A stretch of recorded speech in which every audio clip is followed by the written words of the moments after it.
Hello there. Hey, what's up, you beautiful TCG loving faces? It's your boy, Shona Caesar, here with you guys another video. And as you guys can see from the thumbnail, we're going to be talking about the new Starter Deck 35 Red Black Sabo. I would go in order from 31 to 35 to 36, but I really want to go through these videos or these decks from the ones I'm least excited for the ones I'm most excited for. So obviously, least excited being Sabo, most excited being Kuzan. So the last video I post about these starter decks will be about Kuzan. So I'm sorry if you're waiting on that one, but we got all of them in front of me here.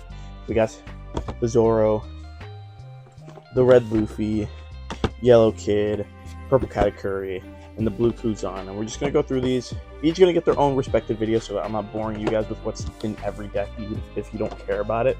So you just click on the ones that you care about, and we'll just get hop right into it. Starting off with the Red Black Sabo starter deck, which ironically doesn't seem to be using any of the new support with the new builds. It looks like people are opting to run the Straw Hat Sabo build, which it seems really good on paper. But what is inside these starter decks is obviously the deck. We have a little quick start guide here teaching you how to play the game if you haven't played before, going through the rules, the phases, and how to play. And then on the other side is a playmat so that you know where your zones are and how you're supposed to set up your board if you're new to the game. If you're experienced, you don't care about this crap. This is just trash.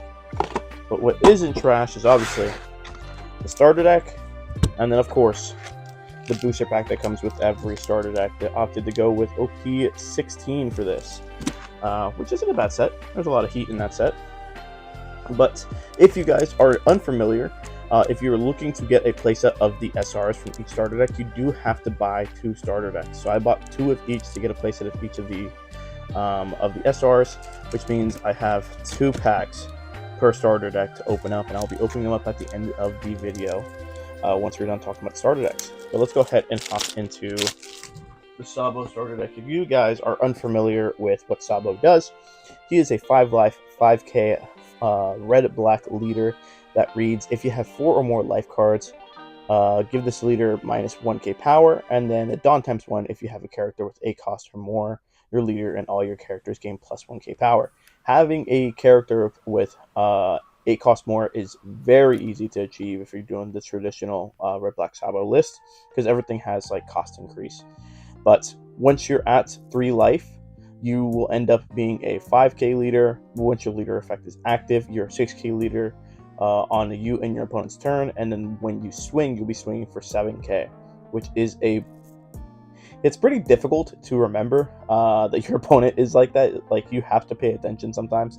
I've made the mistake of swinging 5 into a 6k Sabo, and then not being able to take it back because my opponent was like, "Oh no, you just made the mistake." I'm like, "Okay, cool," but learn from my mistakes. Remember, there's a Dawn leader. If he has an 8k on the board, he is a 5k leader. If he's at least, 6k leader if he's at 3 or less life. If he's not at 3 or less life, he's literally at 4k. But yeah, first SR of the deck is a 7 cost 6k 1k counter koala. This character gains blocker and plus one cost, and then on play give up to one rested Dawn card to your leader, then play up to 1 character card with 4,000 power or less and revolutionary type from your hand or trash. So this is the problem I saw on paper, like when I first saw the leaks for this deck, and the reason why it's not really being used the way it was intended. We don't really have any good and significant 4k bodies for Revolutionary Army, so the targets to play off of this are very slim. Like, we don't have anything that's crazy currently. So I feel like this is one of these things where Sabo gets a handful of support that doesn't really help it right now, but later down the road, when they're printing more 4k bodies that have some sort of significance, then we will there. But the 4k bodies that you are playing out do have a significance in the sense that once you have an 8k, they are at least 5k bodies for the entire turn, so it's not too big of a difference. I just wish that these 4k bodies did a little bit more, and we'll talk about those once we see them. But that's what Koala does, and ironically, the next SR does the same exact thing, but it's on a 5 cost, 5k, 1k counter, Bartolomeo Kuma. This character gains 3 costs, so once it's on the board, it's an 8 cost. And then on play, give it to 1 rested Dawn card. Give up to 1 of your rested Dawn cards to your leader. Then play up to 1 character card with a cost of 4,000 power or less. and revolutionary type from your hand or trash. So same exact effect. You're giving your leader a Rusted Dawn, and I'm playing at a 4K. This one just gets played out a turn earlier because it's a 5 cost, and then once it's on the board, it makes your leader effect live because it's an 8 cost, and it's going to give your leader a Rusted Dawn. So they're doing the same thing. So now let's go ahead and get into the 4 cost bodies, or 4K bodies, that they intend for you to be playing off of these cards. First one, we have the 4 cost 4K 1K counter Hack. He's a blocker, and I'll play you K up to one of your opponent's characters with 2,000 power or less. Currently in a Weenie Rush meta where we're at, like, we have a lot of 2K bodies that we just want to kill, and then being able to crap out a blocker to help defend ourselves isn't bad at all. But it's not like the craziest card. It's not super significant. You just pop in a little baby body and then putting up a blocker to defend yourself. Next up, we have the 4 cost 4K 2K counter Lindbergh. It has on play, give it to one of your opponent's characters minus 3K power during this turn. Now this one I think is significantly better. Being able to crap this out, it is a 2K unfortunately, so you are just losing a 2K in hand, but being able to crap this out and give something a minus 3K power and then helping you clear board that way, trying to, you know, deal with some of your opponent's aggression, just being like, hey, here's minus 3K, I'm gonna swing into it, like get more cards out of hand or just kill the body, is not bad at all. And of course, like I said, once you have your leader effect active, you have a Dawn on leader. This is a 5K body, making it harder for your opponent to swing into it, and making it so you're able to swing for 5K for the following turns as long as it is on the board. Next up, we have the 3 cost 4K 2K counter Karasu that has, when attacking, you may trash 2 cards from the top of your deck. If your opponent has 7 or more cards in their hand, your opponent trashes 1 card from their hand. So I feel like milling yourself 2 is a easier price to pay than pitching a card, but sometimes that can, you know, screw you. Even though this deck has ways of obviously playing 4Ks from your trash with the new SRs, and then playing bodies from your trash with the 8 cost dragon, so it's not too bad. But I feel like you end up milling stuff that you might need later down the road that you can't grab back would actually be pretty bad for the deck. But it's once again another 2K. Hand hate's always good. It's just the price to pay for the hand hate. It seems a little too steep in my opinion. But you get 4 of those. The next 4K body we have here is a 3 cost 4K 2K counter. When it's Bella Betty, when attacking, you trash 2 cards from the top of your deck, give it to one of your opponent's characters minus 2 cost during this turn. So cost reduction in Rev Army isn't too bad. I think we have like a cost reduction card that was mainly used for Black Yellow Koala, but it barely saw any play. But this is another 2K that you can play out off of your SRs. But once again, just making the decision of like, hey, do y'all want to use my 2K here as a body to attack with, or the play out might be a little steep. But it looks like they are giving you 10 2Ks, and all of them are 4K bodies that you can choose to play out or not. Oh, there's even more 2Ks. They might have you at 12. Oh, there's more than 12. Okay. It is full of 2Ks. I guess they really want you to play out those 4Ks. We have the 4 cost 5K 2K counter Morley. If your leader has the revolutionary type army type, this character gains +4 cost. You're typically not playing this card out. It is just a searchable 2K, so that's not bad. But it looks like we have 4, 8, 12, 14 2Ks, even more 2Ks. Holy, okay, yeah, I'm gonna shut up and we're just gonna talk about this because it looks like they really do want you to play out those 4Ks.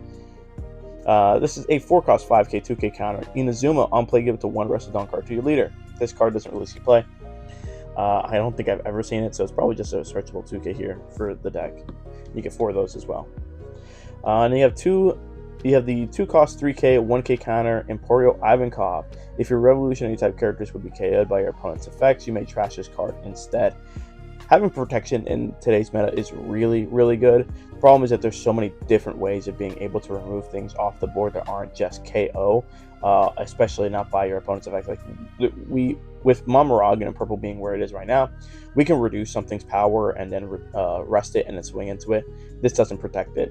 A lot of people running Gravity Blade nowadays. This doesn't protect it.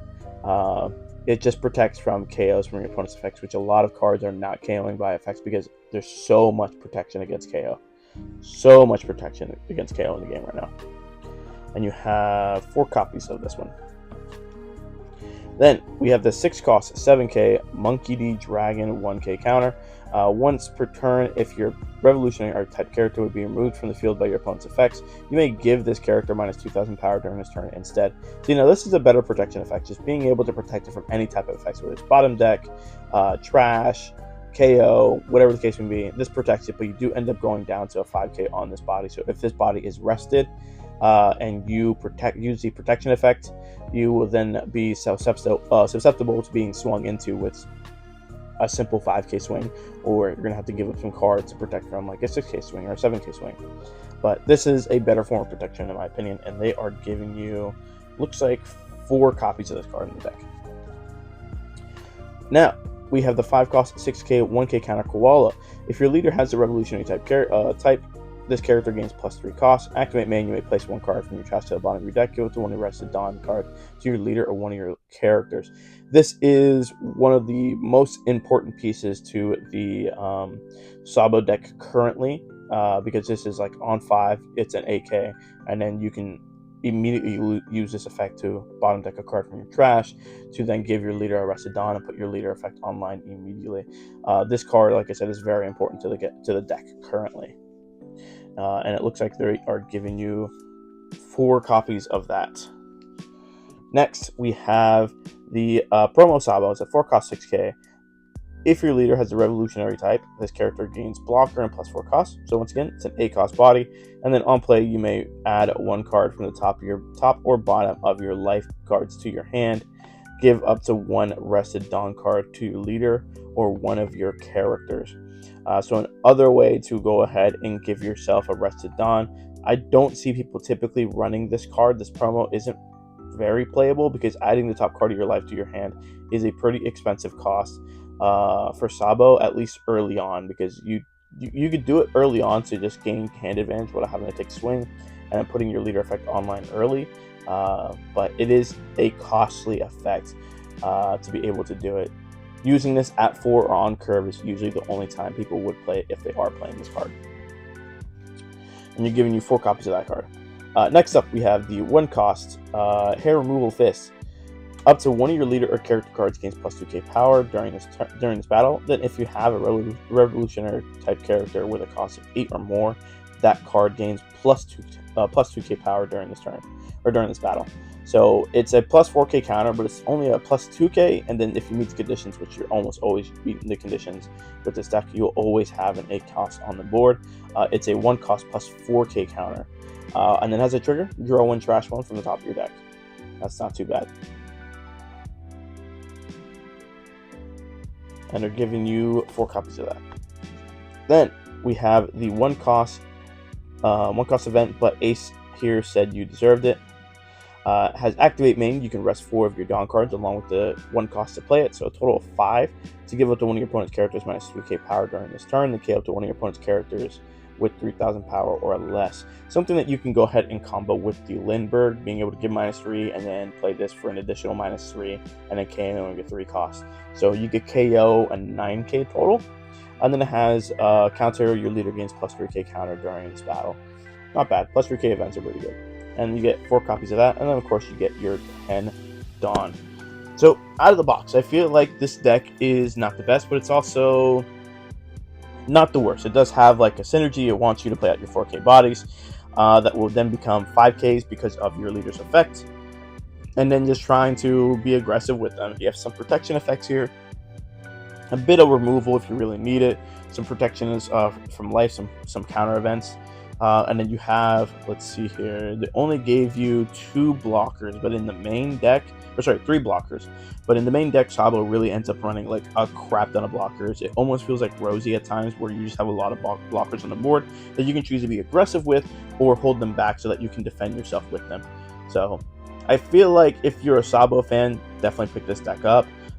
If you're looking to play Sabo in the future, because like I said, I do feel like when they give you support like these and then give you 4Ks like this that aren't really significant, it kind of leans towards like you're going to end up getting new 4Ks in the future, and this deck may end up getting really buffed up from those 4K support that you get in the future. So if you like Sabo, go ahead and pick this up and keep those in your back pocket just in case they really start leaning into that 4K stat line, so that you can abuse the new SRs from this deck and abuse those new 4Ks.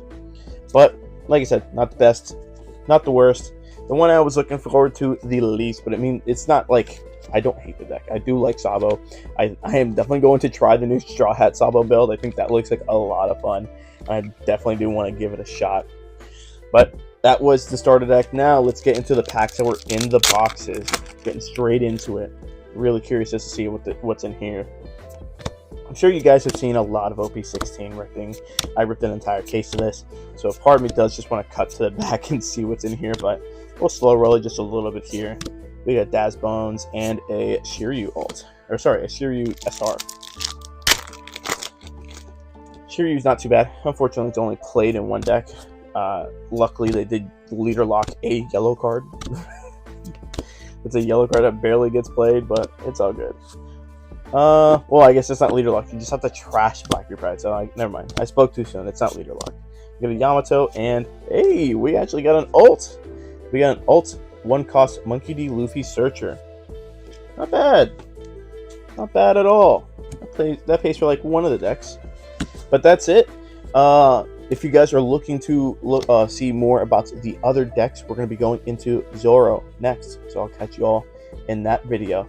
Please leave a like, comment, subscribe, and let me know what you guys think about this deck and what you guys want to see from it. And I'll catch you all in the next one. Showing Caesar out. Peace.